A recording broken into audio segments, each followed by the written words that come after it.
নমস্কার সবাইকে, আমি সুলেখা। আবার একটা নতুন ভিডিওতে সবাইকে স্বাগত জানিয়ে আজকে ভিডিওটা শুরু করছি। এখন বাজে 12:30 বাজে। রান্না বান্না সব কিছুটা করেছি, আবার ছেলের জন্য কিছুটা টিফিন বানাবো।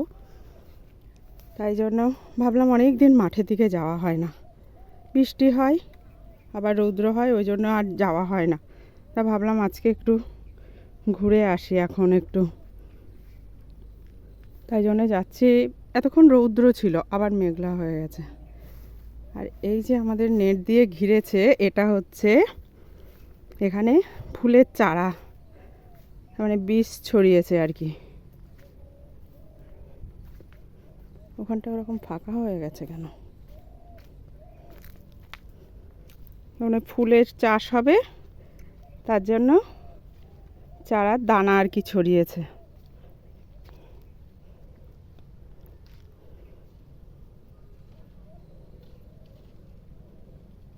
ও এইখানটায় তো এরকম করে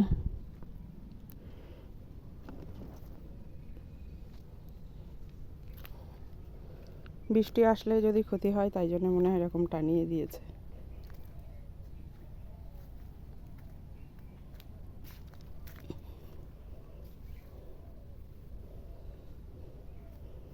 এরকম নেটে টানিয়ে মুরগি পুষলে বেশ ভালো হয়। এদিকে সব জঙ্গল হয়ে গেছে। এই যে আবার নতুন কলার কাঁদি বেরিয়েছে, আগে দেখিয়েছি আপনাদেরকে।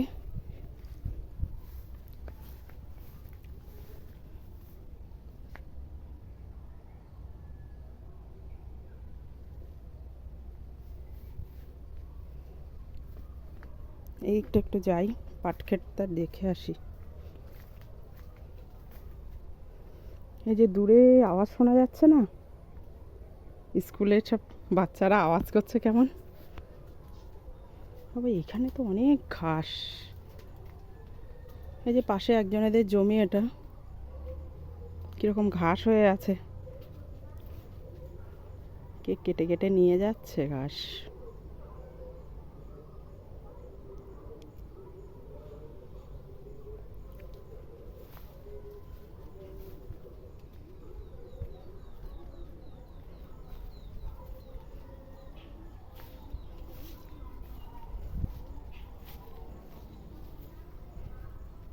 অনেক দিন আসা হয়নি, আর অনেক দিন ভিডিও করা হয়নি। আমি সোমবার থেকে ভাবলাম ভিডিও করেছি, কিন্তু সেই ভিডিওগুলো আমার দুর্ভাগ্য, কালকে আমি এডিট করতে গিয়ে এডিট করা হয়ে গেছে, কিন্তু আমার মোবাইলে একটু অসুবিধা হচ্ছিল।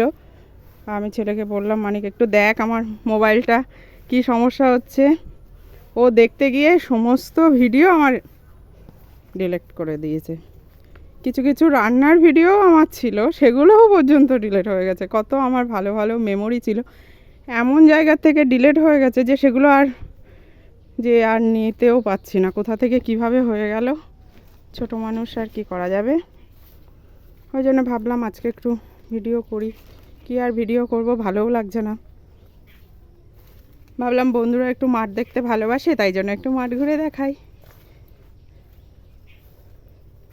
বাবা যখন ছোট ছোট ছিল পাট গাছ, তখন এসেছিলাম আমি, আর তার এর মধ্যে আর আসিনি। কত বড় বড় হয়ে গেছে পাট গাছগুলো। আর এই ফুলগুলো দেখেছেন, এই ফুলগুলো দেখতে পাওয়া যায় যে এরকম গাছগুলো ট্রেন লাইনের ধারের দিকে হয়ে থাকে বেশি। এইগুলো, এই জমিটা দেখছি পড়ে আছে, এরা চাষ করেনি। এখন চাষ করতে গেলে প্রচুর টাকার দরকার। গাছগুলো একদম ভালোই হয়নি। আমাদের বাড়ির পাশের একটা ছেলে, ও করেছে এই জমিটা।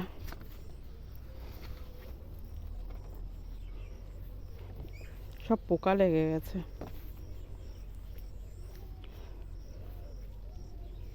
এখন যা জনের দাম, আর সার তেল প্রচুর দাম।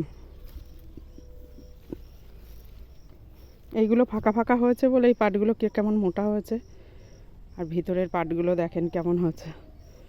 এই যে পাটগুলো কেমন মোটা মোটা হয়েছে। আর এই যে আমাদের পাট করেনি, সব জমি পড়ে আছে। জমি এখনো ভাগ হয়নি বলে এত এত দেখাচ্ছে, ভাগ হয়ে গেলে তখন ছোট ছোট দেখাবে।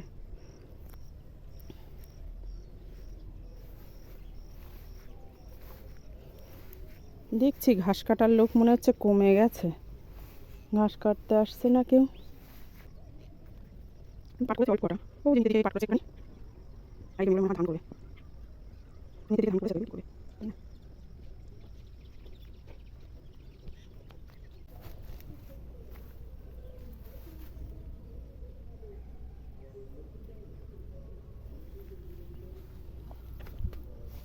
এই যে পাশে এরা পটল করেছে, অল্প অল্প পটল হচ্ছে দেখছি তো।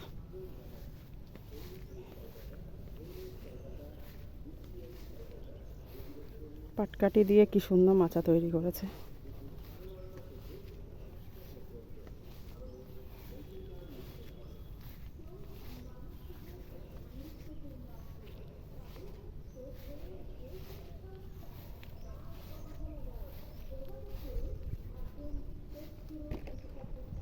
ও, আমাদের বাড়ির পাশের এই দাদারা আখ গাছ লাগিয়েছে। আখ বাগান এখন আমি দেখতে আসিনি, তাই তো। ওই যে আখ বাগান, এই যে আম গাছের আম পেড়েছিলাম, এই যে এই গাছটায়।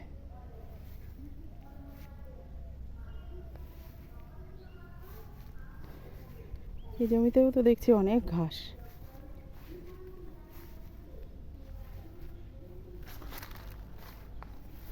এই যে পটলের ফুল ছোঁয়াতে আসতাম এই জমিটা।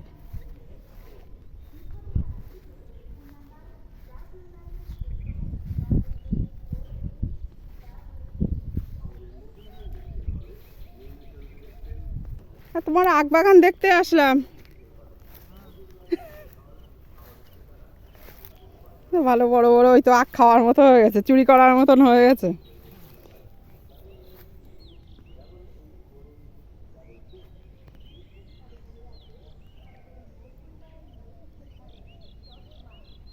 এই সাইডের গুলো বেশি ভালো হয়েছে কেন বলো তো? হ্যাঁ, ওই জন্য। না না, হবে করে। এইগুলো কি সুন্দর হয়ে গেছে। এই মাছটা এই পাশটাই বেশি অসুবিধা হয়েছে, এদিকটাই তো বেশ ভালোই আছে। হ্যাঁ, ও চারা আছে, বড় হলে আবার সব ঠিক হয়ে যাবে ওখানে।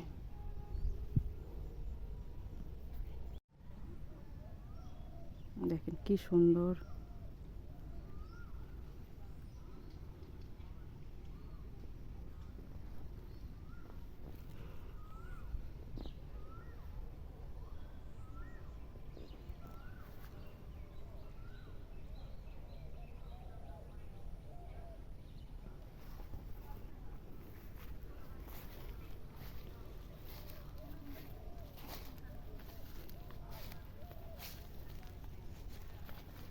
ও এখানে আবার ধান করবে নাকি?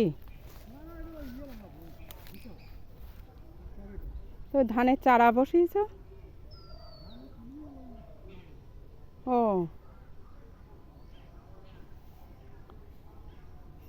হ্যাঁ, শুধু চাষে খরচা গো, যা করবা বিশাল খরচা।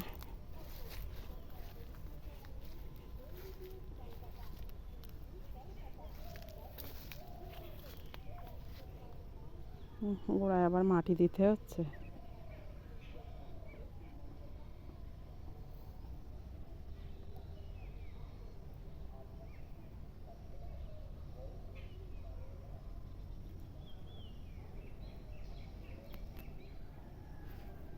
এই ধানের পাতাগুলো নষ্ট হয়ে গেছে, কেমন একটা হয়ে গেছে।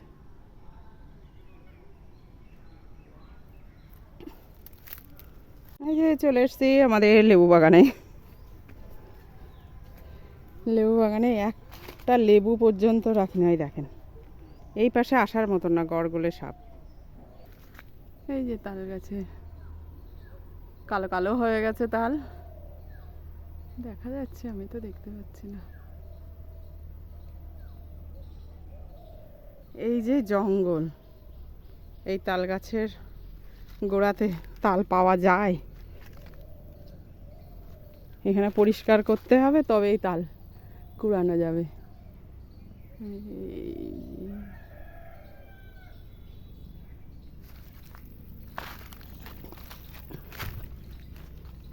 অনেক দিন পর আপনাদের সঙ্গে মাঠ ঘুরে একটু দেখালাম, এটাই শেয়ার করব। তাহলে আমার ভিডিওটা এখানেই শেষ করছি, আবার পরে ভিডিওতে দেখা হবে। ততদিনে সুস্থ থাকবেন, ভালো থাকবেন, টাটা। আবার কালকে একটা নতুন ভিডিও শুরু করব।